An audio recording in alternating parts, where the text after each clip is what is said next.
अगर तड़पूं तो तड़पूं, मगर तुम ना मेरे लिए तड़पना। तुम अगर तड़पे तो फिर मशहूर हो जाऊंगी मैं, मजबूर हो जाऊंगी मैं अगर देखूं तो देखूं, मगर तुम ना मुझको देखना। तुमने अगर मुझे देखा तो फिर मशहूर हो जाऊंगी मैं अगर चाहूं तो चाहूं, मगर तुम ना मुझको चाहना। तुमने अगर मुझे चाहा तो फिर तेरे प्यार में मगरूर हो जाऊंगी मैं। ज्यादा दिमाग लगाने की जरूरत नहीं है, क्योंकि इस शायरी का वीडियो से कोई रेलेवेंस नहीं है। ये सिर्फ आपकी अटेंशन ग्रैब करने के लिए एक इंट्रो था। अब वीडियो शुरू होती है।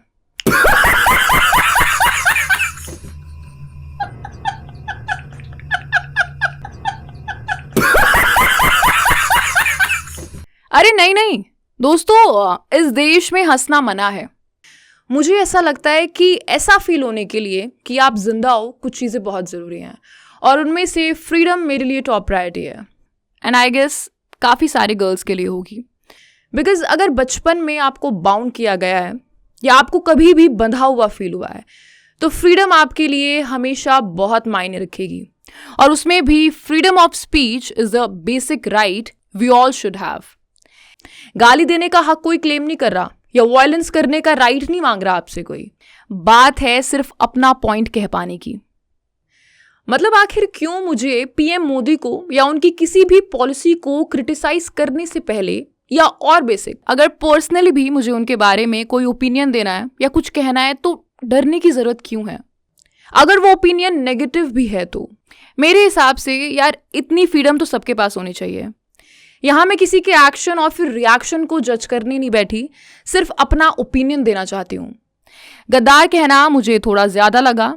आई गेस बेटर शब्द यूज हो सकता था, but overall it's called political satire यार।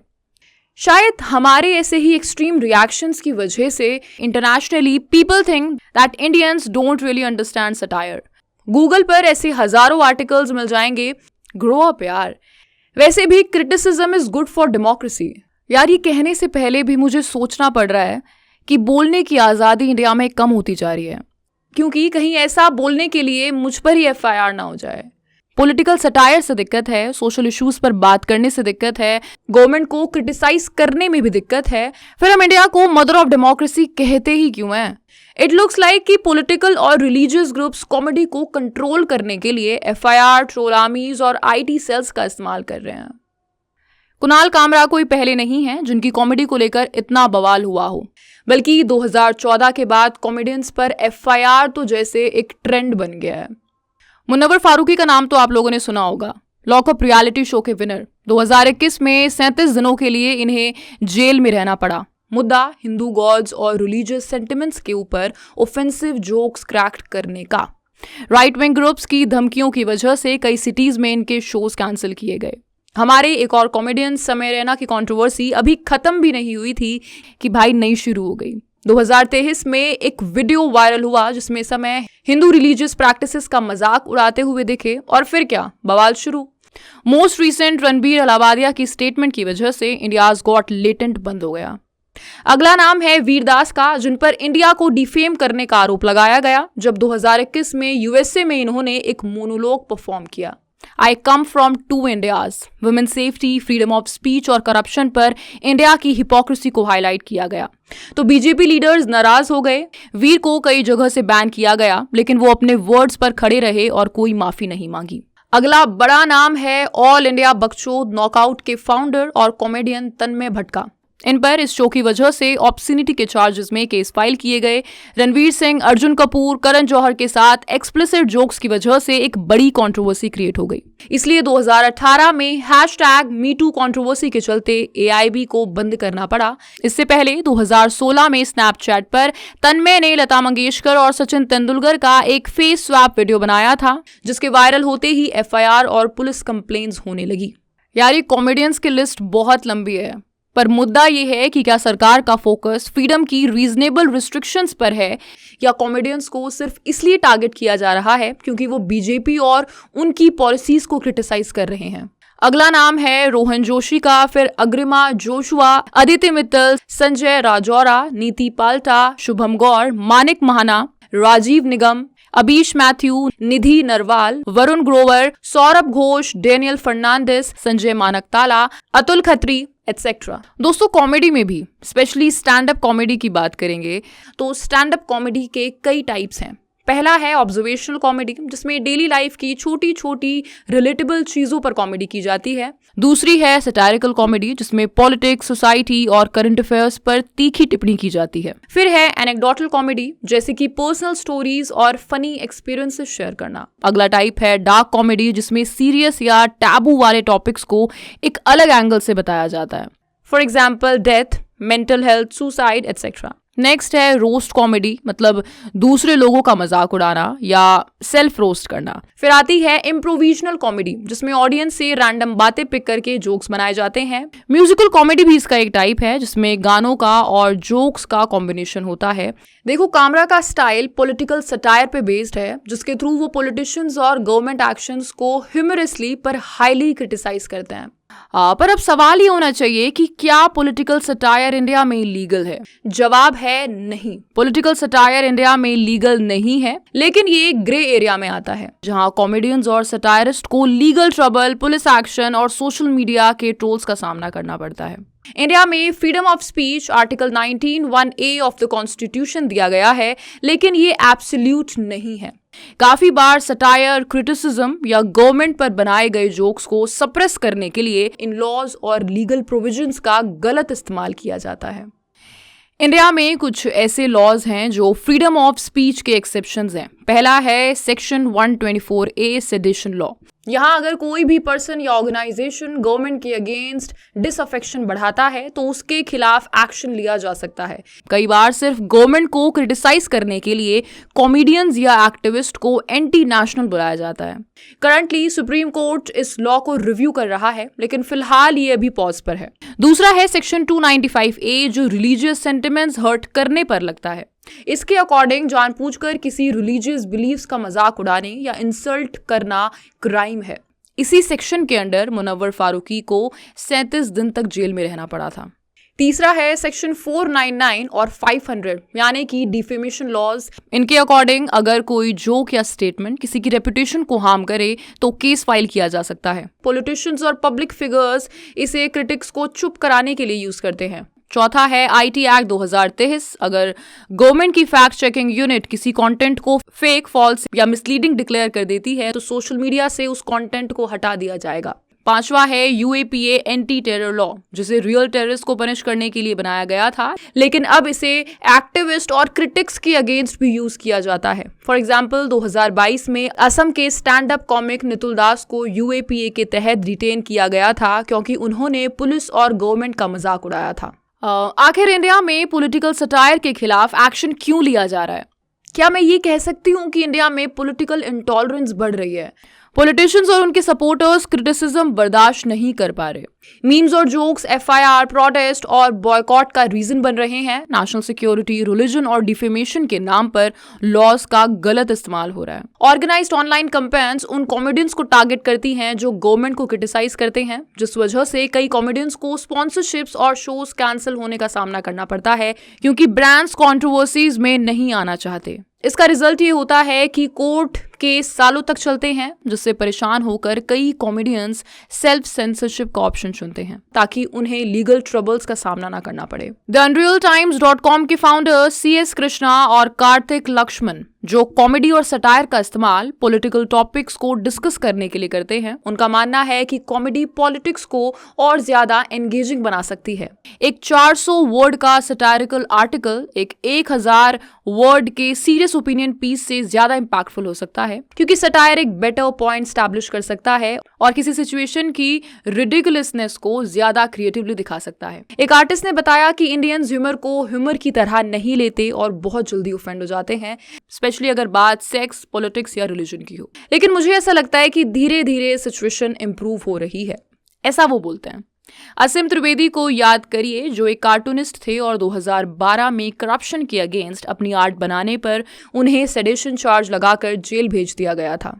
ऑनलाइन ट्रोलिंग तो खैर अनअवॉइडेबल है, लेकिन अदिति मित्तल को सिर्फ वुमेन राइट्स या ब्रा साइजेस पर बात करने के लिए जो मिसोजिनिस्टिक अब्यूज मिलता है वो डरावना है। सलोनी गौर एक पॉपुलर ऑनलाइन मिमिक्री आर्टिस्ट, जिन्हें उनके कैरेक्टर नजमा आपी के लिए काफी क्रिटिसिज्म फेस करना पड़ा।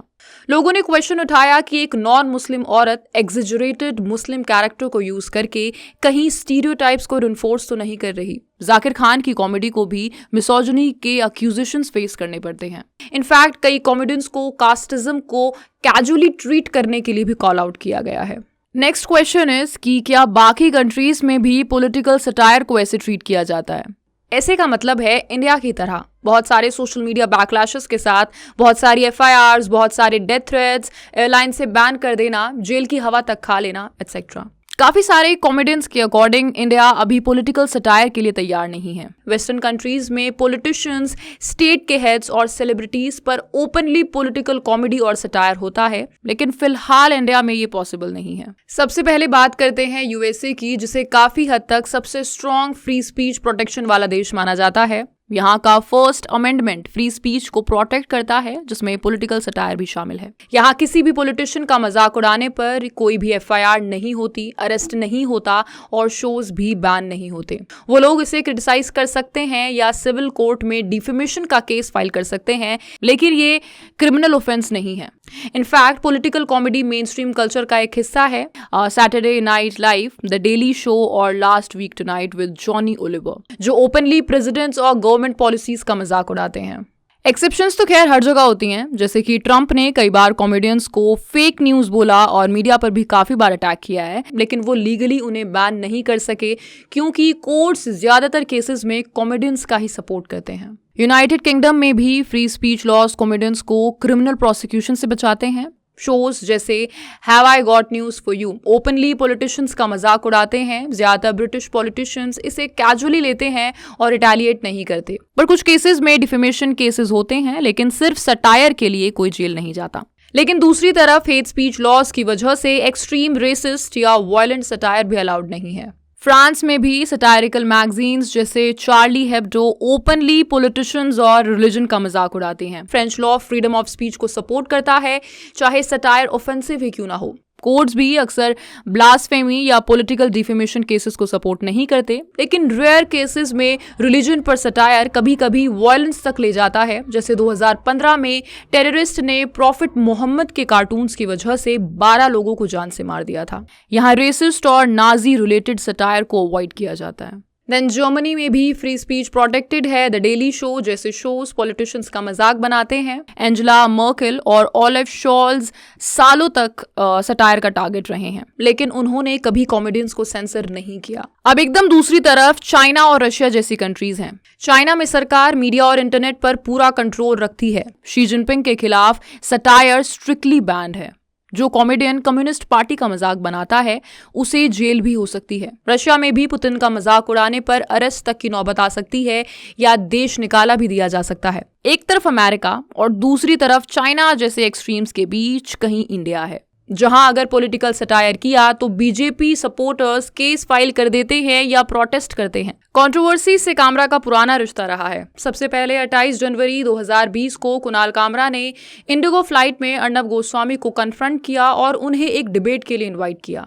ट्विटर पर 1 मिनट 51 सेकंड का वीडियो शेयर किया, जिसमें अर्नब चुपचाप बैठे दिख रहे हैं और कामरा उनसे सवाल कर रहा है। जिसके बाद इंडिगो ने कामरा को अपनी फ्लाइट से 6 महीने के लिए बैन कर दिया। एयर इंडिया, स्पाइस जेट और गोएयर ने भी उन्हें इनडेफिनेटली बैन कर दिया। एविएशन मिनिस्टर हरदीप सिंह पुरी ने ट्वीट किया कि बाकी एयरलाइंस को भी कामरा को बैन कर देना चाहिए ताकि एक एग्जाम्पल सेट हो। कामरा ने भी ट्रैवल बैन के अगेंस्ट इंडिगो पर लीगल नोटिस भेजा। 11 सितंबर 2022 को गुड़गांव में कामरा की कॉमेडी शोज कैंसिल होने के बाद उन्होंने विश्व हिंदू परिषद को चैलेंज किया कि वो महात्मा गांधी के असैसिन नाथूराम गॉडसे की निंदा करके दिखाएं। फिर मई 2020 में कुणाल कामरा के खिलाफ सुप्रीम कोर्ट में एक पिटीशन फाइल की गई क्योंकि उन्होंने अपने शो बी लाइक में सुप्रीम कोर्ट को ब्राह्मण बनिया अफेयर बताया। अटॉर्नी जनरल के वेणुगोपाल ने कामरा के खिलाफ कंटेम्प्ट प्रोसीडिंग्स अप्रूव की थी। फिर जब कोर्ट ने जर्नलिस्ट अर्नब गोस्वामी को बेल दी तो कामरा ने जुडिशरी को supreme joke of the country कहकर क्रिटिसाइज किया। साथ ही उन्होंने एक मॉर्फ्ड फोटो पोस्ट की जिसमें सुप्रीम कोर्ट को सैफरन कलर में दिखाया गया था और बीजेपी का झंडा उसके ऊपर लगा हुआ था। लेकिन कामरा ने पब्लिक स्टेटमेंट में क्लियर कर दिया था कि वो अपने ट्वीट्स के लिए माफी नहीं मांगेंगे। इसके बाद मई 2020 में कामरा ने एक 7 साल के लड़के का एडिटेड वीडियो शेयर किया जो पीएम मोदी के जर्मनी विजिट के दौरान कुछ गाना गा रहा था।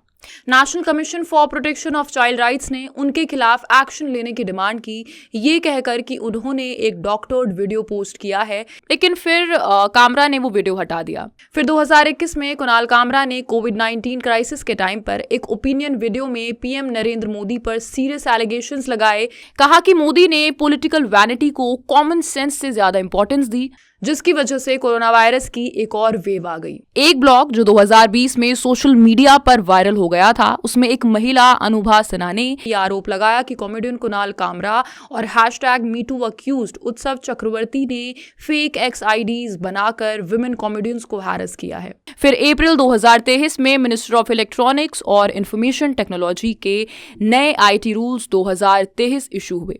इन रूल्स के मुताबिक सोशल मीडिया प्लेटफॉर्म्स को कोई भी न्यूज जो सेंट्रल गवर्नमेंट के बिजनेस से जुड़ी हो और जो सरकारी फैक्ट चेकिंग यूनिट के मुताबिक फेक, फॉल्स या मिसलीडिंग हो, उसे रिमूव करना पड़ेगा। मिस्टर कामरा ने इन रूल्स को बॉम्बे हाई कोर्ट में चैलेंज किया। उनका कहना था कि fact checking unit banana IT act 2000 के सेक्शन 79 से कॉन्फ्लिक्ट करता है, जो सोशल मीडिया प्लेटफॉर्म्स को यूजर जनरेटेड कंटेंट के लिए प्रोटेक्शन देता है। देन 2024 में एक स्टैंड अप शो में कुणाल कामरा ने सलमान खान को लेकर कुछ ऐसे जोक्स किए जो उनके पास्ट लीगल ट्रबल्स पर बेस्ड थे।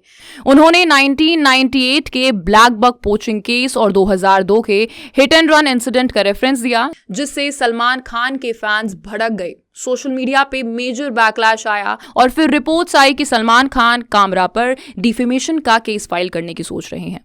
लॉसूट्स रिवर्स का रिप्लाई देते हुए कामरा ने ट्वीट किया, मैं ना एक उड़ता पंछी हूं, ना एक स्टेशनरी फुटपाथ, और अब मैं जोक्स के लिए माफी नहीं मांगता। इसके अलावा कुणाल कामरा ने सोशल मीडिया पर ओला इलेक्ट्रिक के CEO भावेश अग्रवाल को भी क्रिटिसाइज किया था। उन्होंने कंपनी के इंक्रीजिंग कस्टमर कंप्लेंट्स और अनरिजॉल्व्ड रिफंड इश्यूज पर सवाल उठाए थे। कामरा की कंट्रोवर्सीज का कोई अंत नहीं है, दे आर एंडलेस। 23 मार्च 2025 दोस्तों, popular stand up comedian Kunal Kamra ने अपने लिए एक नई कंट्रोवर्सी खड़ी कर ली है। उनका शो नया भारत शूट हो रहा था, जिसमें वो कंटेम्प्रेरी पॉलिटिक्स पर बात कर रहे थे। तो इस बार उन्होंने महाराष्ट्र की पॉलिटिक्स और NCP के डिवीजन पर बात करते हुए डेप्यूटी CM एकनाथ शिंदे को गद्दार कह दिया, वो भी बिना नाम लिए। साथ ही कामरा ने बॉलीवुड सॉन्ग भोली सी सूरत का मॉडिफाइड वर्जन गाया, जिसमें उन्होंने एक लाइन कही, मेरी नजर से तुम देखो तो गद्दार नजर वो आए, हाय। मेरी नजर से तुम देखो गद्दार नजर वो आए। उनका ये गाना 2022 के शिवसेना स्प्लिट को रेफर कर रहा था, जब एकनाथ शिंदे BJP के साथ चले गए थे और उद्धव ठाकरे की सरकार गिर गई थी। कामरा ने काफी सारे BJP लीडर्स पर अपनी कॉमेडी सटायर के थ्रू अटैक किया, लेकिन जो शब्द मेजर कंट्रोवर्सी बना वो था कामरा का शिंदे को गद्दार कहना। इस एक्ट की क्लिप सोशल मीडिया पर आते ही बवाल मच गया और शिंदे सपोर्टर्स ने प्रोटेस्ट शुरू कर दिया। शिवसेना MLA मुरजी पटेल ने मुंबई पुलिस में FIR फाइल की और डिमांड की कि कामरा 2 दिन में माफी मांगे, और अगर माफी नहीं मांगी गई तो शिव सैनिक्स उनको मुंबई में फ्री घूमने नहीं देंगे। पब्लिक प्लेसेस पर कामरा को देखते ही उनका चेहरा काला कर देंगे। इसके बाद शिवसेना वर्कर्स ने मुंबई के यूनिकॉन्टिनेंटल होटल में खूब तोड़फोड़ की, चेयर्स, टेबल्स और लाइट तोड़ दी। प्रॉपर्टी भी काफी डैमेज की, क्योंकि यहीं कामरा ने अपना शो शूट किया था। फिर वही रूटीन प्रोटेस्ट हुआ, कामरा के पोस्टर्स जला दिए गए। शिवसेना के MP नरेश हास्के ने बोला, कामरा ने सांप की पूंछ पर पैर रख दिया है, अब उसका अंजाम भुगतना पड़ेगा। शिवसेना के सोशल मीडिया हेड राहुल कनाल ने भी बोला कि ये उद्धव, राहुल गांधी और संजय राउत की शिंदे को बदनाम करने की प्री प्लान्ड स्ट्रैटेजी है। इस ड्रामे के बाद रिएक्शंस का दौर शुरू हुआ। भाई, ये पढ़कर ही मुझे हंसी आ रही है that home minister Yogesh Kadam confirmed that the police are actively working to trace Kamra in connection with the incident। मतलब भाई, महाराष्ट्र सरकार के पास इससे बड़े इश्यूज नहीं बचे क्या सॉल्व करने के लिए? सरकार के MP द्वारा भद्दे शब्दों का इस्तेमाल किया जा रहा है। शिवसेना MP नरेश हास्के ने कुणाल कामरा को चेतावनी दी कि उन्हें महाराष्ट्र या इंडिया में ऐसे आजादी से घूमने नहीं दिया जाएगा, और ये भी कहा कि अगर शिंदे वाली शिवसेना ने उनके अगेंस्ट एक्शन लिया तो हो सकता है कि उन्हें देश भी छोड़ना पड़े। साथ ही शिंदे फैक्शन की युवा सेना के जनरल सेक्रेटरी राहुल कनाल ने कामरा के अगेंस्ट खार पुलिस स्टेशन में कंप्लेंट फाइल की है, ये कहते हुए कि कामरा ने अपनी परफॉर्मेंस में एकनाथ शिंदे के अगेंस्ट डेरोगेटरी रिमार्क्स यूज किए हैं और उनकी बेइज्जती की है। इस बात से आप इस मुद्दे के बड़े होने का अंदाजा लगा सकते हो कि महाराष्ट्र के मुख्यमंत्री देवेंद्र फडणवीस ने stand up comedian Kunal Kamra से माफी मांगने को कहा है। उन्होंने कहा कि हर किसी को स्टैंड अप कॉमेडी करने का राइट है, लेकिन फ्रीडम का मतलब ये नहीं है कि कुछ भी आप बोल सकते हो। कुणाल कामरा को क्रिटिसाइज करने में यूपी के योगी आदित्यनाथ भी पीछे नहीं रहे। एएनआई को दिए एक इंटरव्यू में बोला कि फ्रीडम ऑफ एक्सप्रेशन का मतलब पर्सनल अटैक करना नहीं होता, पर अफसोस की बात यह है कि कुछ लोग समझते हैं कि उनका जन्मसिद्ध अधिकार है। बहती गंगा में हाथ धोती हुई बीजेपी की मिट्ठू कंगना रनौत भी बोली, चाहे कोई भी हो, किसी की बेइज्जती करना सही नहीं है। एक टाइम पर शिंदे जी ऑटो रिक्शा चलाते थे और आज अपनी मेहनत से यहां तक पहुंचे हैं। कामरा ने लाइफ में किया क्या है?